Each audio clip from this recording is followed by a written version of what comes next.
Hi friends, welcome back. എല്ലാവരും സുഖമായി ഇരിക്കുന്നതെന്ന് ഞാൻ പ്രതീക്ഷിക്കുന്നു. ഇപ്പോൾ ജോലി കഴിഞ്ഞ് തിരിച്ച് വീട്ടിൽ പോകുന്നതാണ്. സമയം എന്ന് പറയുന്നത് വെളുപ്പിന് 3 മണി കഴിഞ്ഞിട്ടുണ്ട്. 3:15 എനിക്ക് ബസ് 10 മിനിറ്റിലുണ്ട്. അപ്പോൾ 10 മിനിറ്റ് എന്ന് പറയുമ്പോൾ ഇപ്പോൾ റോഡിലൊക്കെ കണ്ടില്ല, ഒരു വണ്ടി പോലും പോകണില്ല. അപ്പോൾ സിഗ്നൽ നോക്കാറൊന്നുമില്ല, ഞാൻ അങ്ങോട്ട് ഓടി പോകും. അതുകൊണ്ടാണ് ഞാൻ ഇപ്പോൾ വീഡിയോ എടുക്കണേ. സമയം എന്ന് പറയുന്ന സാധനം വളരെ കുറവാണ് എനിക്ക്. അതുകൊണ്ടാണ് നിങ്ങൾ അയക്കുന്ന മെസ്സേജുകൾക്ക് റിപ്ലൈ കിട്ടാനും ഇത്തിരി വയ്യാവുന്നത്. എല്ലാ ദിവസം ജോലിയുണ്ട്. കാരണം ഞാൻ മുന്നും പറഞ്ഞിട്ടുണ്ട് നിങ്ങളോട്, വെക്കേഷനായി കഴിഞ്ഞാൽ പട്ടിനെ പോലെ പണിയെടുക്കുക. ക്ലാസ് തുടങ്ങി കഴിഞ്ഞ് കഴിഞ്ഞാൽ അതിനുള്ള ഓപ്ഷൻസ് വളരെ വളരെ കുറവാണ്. എൻ്റെ കാര്യത്തിൽ പോകണമെങ്കിൽ പോകാം, എനിക്ക് എപ്പോഴും ഇവിടെ ജോലിക്ക് പോകാൻ പറ്റും. പക്ഷേ പഠിക്കാൻ ഇഷ്ടംപോലെ ഉള്ളതുകൊണ്ടും പഠിത്തമാണ് പ്രധാനമായി ഉള്ളൊരു സംഭവം എന്നുള്ളത് കൊണ്ടും എനിക്ക് പഠിത്തം ഫോക്കസ് ചെയ്തേ പറ്റൂ. അപ്പോൾ ഞാൻ അങ്ങനത്തെ കാര്യങ്ങളെക്കുറിച്ച് പറയാനാണ് വന്നേക്കണേ. ഇവിടെ പലരും നാട്ടിൽ നിന്ന് വന്നു കഴിഞ്ഞിട്ട് കോഴ്സ് വിട്ടിട്ട് പാർട്ട് ടൈം ജോലിയിൽ കുറച്ച് കാശ് കിട്ടുന്നുണ്ട് കണ്ണ് മഞ്ഞളിച്ച് നേരെ പാർട്ട് ടൈം ജോലിയിൽ തന്നെ ഫോക്കസ് ചെയ്ത് അത് ഫുൾ ടൈം ജോലിയാക്കി അങ്ങ് കയറാൻ ശ്രമിക്കും. ചിലപ്പോൾ നിങ്ങൾക്ക് ഭാഗ്യം അത്രമേലുണ്ടെങ്കിൽ അത് ക്ലച്ച് പിടിച്ച് സെറ്റാവാം. പക്ഷേ ചാൻസസ് വളരെ വളരെ കുറവാണ്. ഡിമാൻഡ് ജോലികൾക്കുണ്ട്, പക്ഷേ ഓരോ ഇൻടേക്കിൽ സ്റ്റുഡൻസ് അത്രമേൽ വരുന്നതുകൊണ്ട് തന്നെ വരുന്ന ജോലിക്കാരോട് അവർക്ക് വലിയ ഡിമാൻഡില്ല. എപ്പോൾ വേണമെങ്കിലും തെറിപ്പിച്ച് കളയും.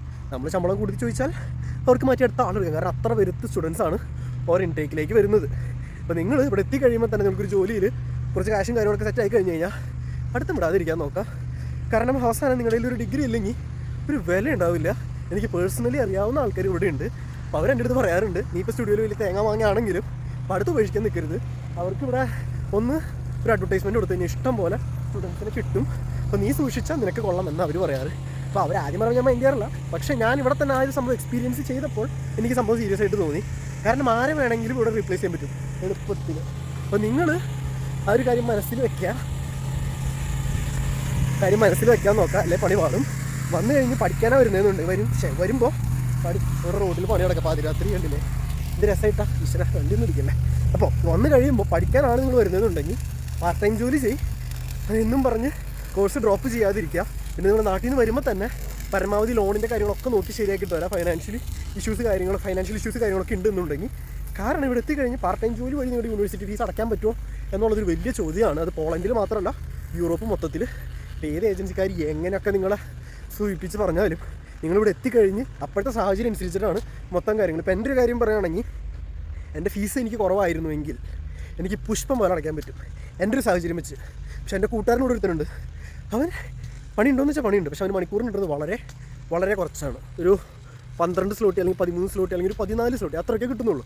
അപ്പോൾ അവനോട് കിടന്ന് മരണപ്പണി എടുത്താൽ മാത്രം അടയ്ക്കാൻ പറ്റും. പക്ഷേ മരണപ്പണി എടുക്കാനുള്ള അവേഴ്സ് അവന് കിട്ടുന്നുണ്ടോ ഇല്ല. അപ്പോൾ നിങ്ങൾ ഒരിക്കലും നാട്ടിനധികം കാൽക്കുലേറ്റ് ചെയ്യാതിരിക്കുക. അതാണ് കേസ്. ഇനി എത്ര മിനിറ്റും കൂടി ഉണ്ടെന്ന് വെച്ച് കഴിഞ്ഞാൽ ആ 200 ക്ലാരിറ്റി കിടലനായതുകൊണ്ട് കാണാത്ത 241 ബസ്സാണ്.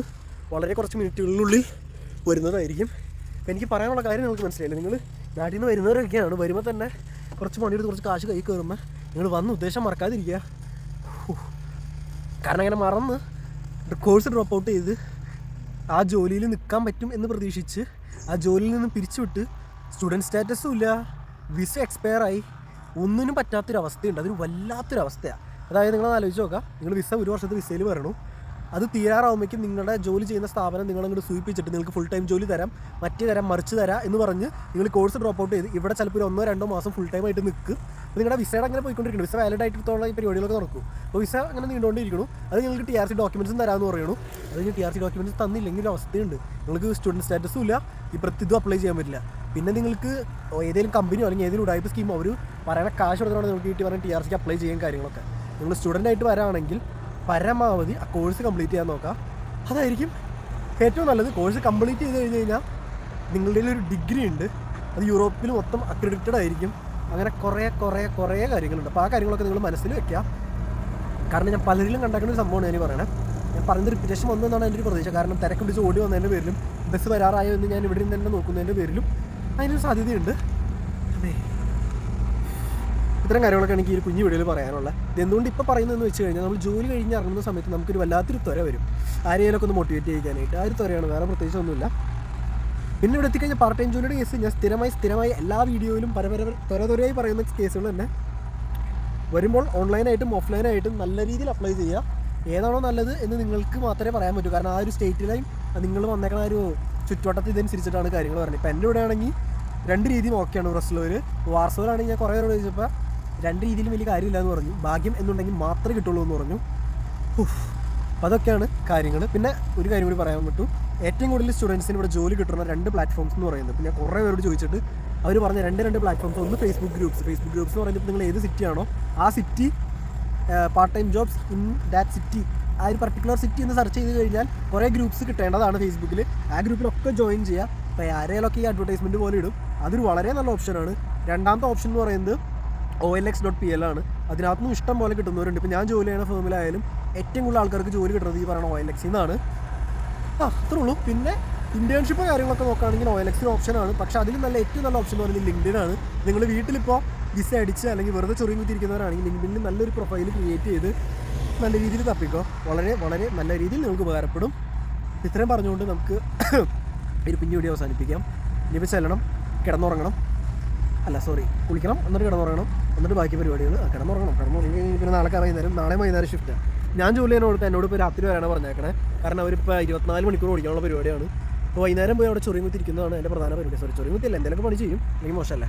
അപ്പോൾ വൈകുന്നേരം പോയിരിക്കും, ഒരു ഫുഡും കാര്യങ്ങളൊക്കെ മേടിച്ചു തരും. സന്തോഷം. വലിയ പണിയൊന്നുമില്ല, നല്ല ക്ഷീണമുണ്ടെന്ന് വെച്ച് കഴിഞ്ഞാൽ. അപ്പോൾ അതൊക്കെയാണ് കാര്യങ്ങൾ. ഇപ്പോൾ ഇവരായാലും എൻ്റെ അടുത്തൊരു ഞാൻ പറഞ്ഞുതരാം. ഇപ്പോൾ ഞാൻ ഈ ജോലി ചെയ്യണവർ തന്നെ ജോലി ചെയ്യുന്നതോട് തന്നെ ഇവർ എൻ്റെ അടുത്തൊരു 1, 2, 3, 4, 5 പ്രാവശ്യം എൻ്റെ അടുത്ത് കോഴ്സ് ഡ്രോപ്പ് ചെയ്ത് ഇവിടെ ഫുൾ ടൈം ആയിട്ട് കയറാൻ പറഞ്ഞു. ഞാൻ ഇതേവരെ യെസ് പറഞ്ഞിട്ടില്ല, എല്ലാ തവണയും ഞാൻ നോന്നേ പറഞ്ഞിട്ടുള്ളൂ. കാരണം ഇത്രയും ഇൻവെസ്റ്റ് ചെയ്ത് ഞാനിവിടെ വന്ന് എങ്ങാനും ഒന്ന് തെങ്ങി അങ്ങടേക്ക് പോയി അവർക്ക് വേണ്ടെന്ന് പറഞ്ഞു കഴിഞ്ഞാൽ പിന്നെ ഞാനിവിടെ വന്നതിനും ഇത്രയും പഠിച്ചതിനും ഒന്നിനും ഒരു വിലയില്ലാതെ ഇപ്പോൾ. അപ്പോൾ അതുകൊണ്ടാണ് ഞാൻ അങ്ങനെ പോകാത്തത്. നല്ല ശമ്പളം കിട്ടൂടാ. നമ്മളൊന്ന് അപ്ഗ്രേഡ് ചെയ്ത് മാനേജർ ആയി കഴിഞ്ഞ് കഴിഞ്ഞാൽ നല്ല ശമ്പളം കിട്ടും. ഓൾറെഡി എനിക്ക് സാലറി പാക്കേജ് കാര്യങ്ങളൊക്കെ പറഞ്ഞതാണ്. താല്പര്യമില്ല. ആദ്യം ഇവരുടെ അടുത്ത് പറഞ്ഞപ്പോൾ എനിക്കൊരു ചായ ഉണ്ടായിരുന്നു. വീട്ടിൽ പറഞ്ഞു, വീട്ടുകാരുടെ നല്ല അട്ടുകിട്ടി. പിന്നെ എനിക്ക് ആ ഒരു പരിപാടിയേ തോന്നിയിട്ടില്ല. അവരെപ്പോൾ പറഞ്ഞാലും നോ. അപ്പോൾ നിങ്ങൾ നോ പറയാൻ പഠിക്കുക. കുറച്ച് ഓഫറും കാര്യങ്ങളും വരുമ്പോൾ അപ്പോഴേ യെസ് പറയാതിരിക്കുക. ആലോചിച്ചിട്ട് തീരുമാനം എടുക്കുക. കാരണം അപ്പോൾ ഒന്ന് ആലോചിച്ചാൽ നിങ്ങളുടെ ഭാവിയിൽ കുറച്ചും കൂടി നല്ല രീതിയിൽ നിങ്ങൾക്ക് ഇമ്പ്രൂവ് ചെയ്യാൻ പറ്റും.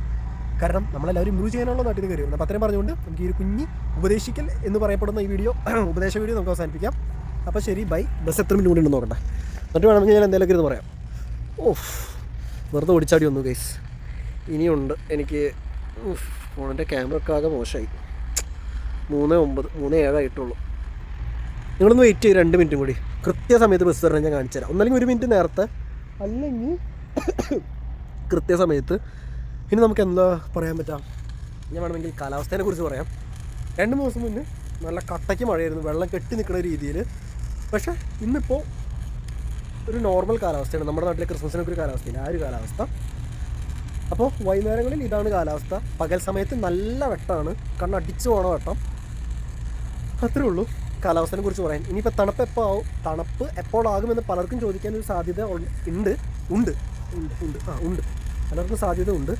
അപ്പോൾ ഒക്ടോബർ ആകുമ്പോഴേക്കും ചെറിയ രീതിയിൽ തണുപ്പായി തുടങ്ങും. വലിയ രീതിയിലാവണമെങ്കിൽ ഒക്ടോബർ പകുതി, ഒക്ടോബർ ലാസ്റ്റിലേക്കൊക്കെ ആവണം തണുപ്പ് കൂടി വരാൻ. പിന്നെ തണുപ്പ് അതിൻ്റെ ഒരു മൂർധന്യാവസ്ഥയിൽ എത്തുന്നത് ഒരു നവംബർ അങ്ങനെ കയറുമ്പോഴേക്കേ ആയിരിക്കുള്ളൂ.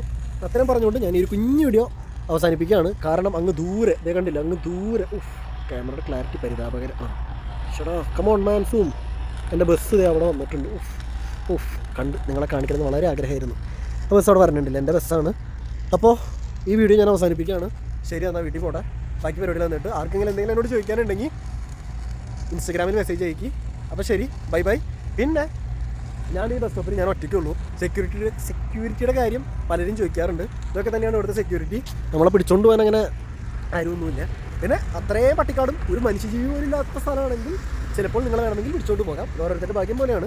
ഞാൻ ഈ വഴി കൂടെ ഇങ്ങനെ പോയി തുടങ്ങി 11, 3 മണി, 4 മണി, 5 മണിക്കൊക്കെ പോയിട്ടുണ്ട്. ഇതുവരെ എനിക്ക് പ്രശ്നമൊന്നും ഉണ്ടായിട്ടില്ല.